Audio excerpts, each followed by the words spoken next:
I overreacting for telling my sister to stop bringing her dog to my apartment after it peed on my bed?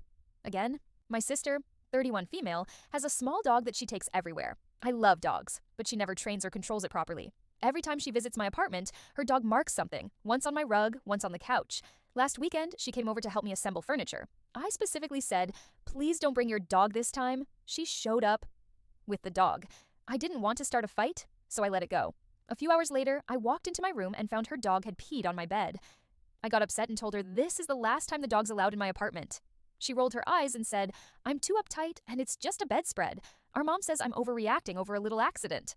Am I overreacting for banning the dog entirely?